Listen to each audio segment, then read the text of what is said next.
que casi todos ellos iban al desierto. Y eso era muy importante, porque se iban al desierto no para esconderse, sino para situarse en el centro del orbe.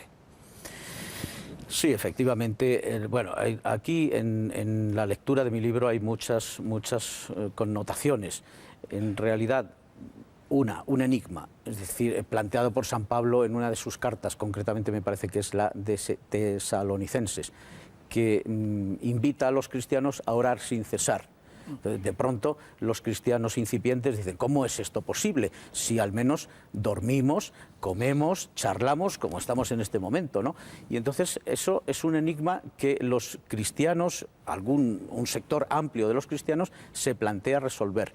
Y para eso consideran que lo mejor y más idóneo es romper con lo que es el mundanal ruido de Fray Luis de León, romper con las dispersiones y buscar ese camino precisamente buscándolo, que me dé a mí con ese destino que pueda hacer que yo de forma continua pueda orar de forma persistente. Es decir, que pueda estar unido a lo divino, divinizándome de forma constante. Ese es el propósito que buscan los monjes estos, ¿no? Este libro en realidad empieza en 1990.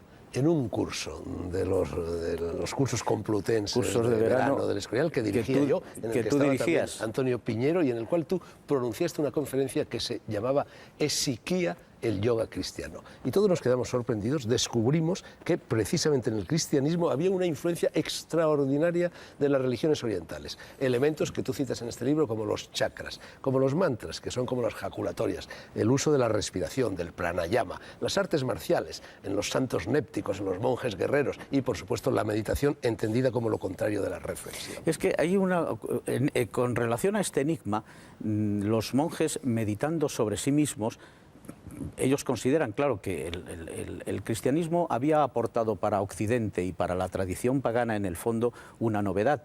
La novedad del cristianismo no era prometer la inmortalidad del alma, cosa que el mundo griego ya consideraba desde hace muchos siglos atrás. Eso fue lo que añadió Pablo. Claro, la novedad que el cristianismo aportaba, y que era lo que a los griegos les llamó realmente la atención, y yo considero que el mundo pagano se hace cristiano por esta causa, es la inmortalidad del cuerpo.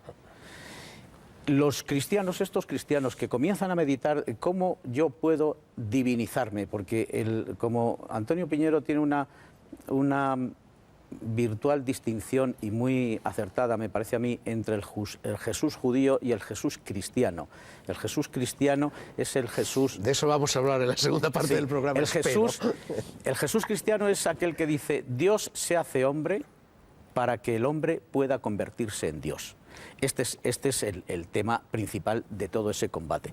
Entonces, estos monjes consideran que, en el fondo, después de muchas meditaciones e inspiraciones, se dan cuenta, y por eso hay el enlace con Oriente, se dan cuenta que ya coma, duerma, haga lo que haga, hay dos aspectos o dos elementos orgánicos del ser humano que están siempre despiertos de forma constante, que es la respiración y el latido del corazón.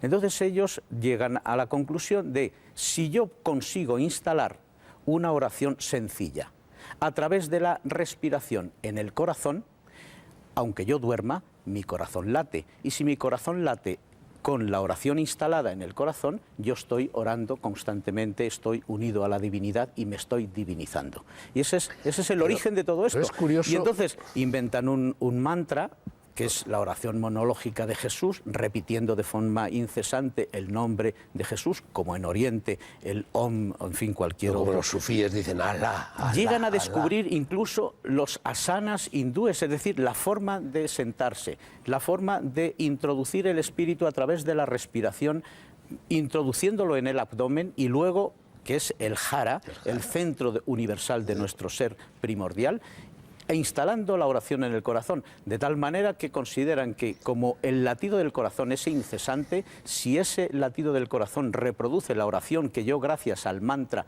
repetido de forma incesante, he conseguido instalar a través de la respiración en mi corazón, yo ya duerma, coma, charle, haga lo que haga, estoy orando de forma incesante. Pero eso es Oriente puro, pero no deja de resultar... Eso es menos cristiano, porque Jesucristo dejó el desierto No, era las tesis del desierto. Aquí tienes...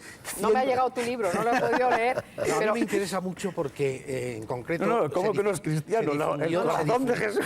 Se difundió mucho el tema del peregrino ruso durante un cierto tiempo. El peregrino ruso es el texto más conocido de esta tradición en Occidente. Y el peregrino ruso, concretamente, tiene una frase, un párrafo extraordinario que dice: de tanto yo repetir la oración de Jesús monológica, llegué a un instante en el que de pronto me desperté y en ese momento el latido de mi corazón hacía, sin yo pronunciar una sola palabra, que la oración se repitiera con cada latido de mi propio corazón.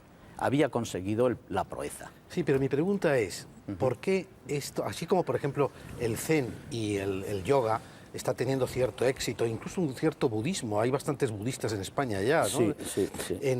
¿Por qué esta línea de cristianismo, que en el fondo es una manera cristiana de lo oriental y por lo tanto mucho más asequible a nuestra mentalidad? Claro. ¿Por qué no ha tenido éxito y por qué no hay continuadores? Estos anacoretas fueron olvidados por el cristianismo occidental, esto es lo que no por el cristianismo oriental. Esto es lo que yo pretendo justo con este libro. Es decir, que nosotros, Fernando, hemos hablado tantas veces, ¿no? Los jóvenes de los años 60 que iban en busca hacia Oriente de algo que incluso el propio René Guénon, con su autoridad espiritual, él consideraba que el cristianismo era una verdad a medias porque le faltaban estas disciplinas de realización espiritual que Oriente tenía. Sus discípulos, después de conocer esta tradición, llegan a Guénon y le dicen: maestro, estás equivocado. Hemos descubierto que el Oriente cristiano, desde los primeros siglos del cristianismo en los desiertos y aún hoy, porque esta tradición permanece viva todavía, no tiene nada que envidiar a Oriente. Es que eso se daba incluso en la propia España. Claro. En los primeros siglos del cristianismo, todo el fenómeno de la tebaida leonesa, con San Fructuoso, San Valerio, el propio Prisciliano, etcétera, utilizaban estas técnicas y sin embargo luego desapareció, a no ser que solapadamente y además no están en contra necesariamente del desierto. O sea, yo me pregunto, ese claro Jesucristo que abandonó el desierto y que le llamaban comilón y bebedor porque...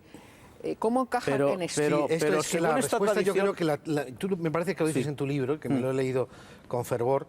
Gracias. El tema cuando hablas de los esicastas ciudadanos. Es decir, aquellos esicastas... Nicolás Cavasilas y otros. Que se introducen en la vida cotidiana y que diríamos que en vez de ponerse el MP3, ¿no? Van repitiendo... Es que esta técnica... la vida ciudadana, ser capaz de vivir una vida esta técnica de oración continua, de interiorización de lo divino, se puede desarrollar en el autobús. Es el cuarto camino de Gurdjieff, en definitiva. Claro, se puede desarrollar en el autobús, en el taxi, cuando estás dando una clase, en cualquier momento.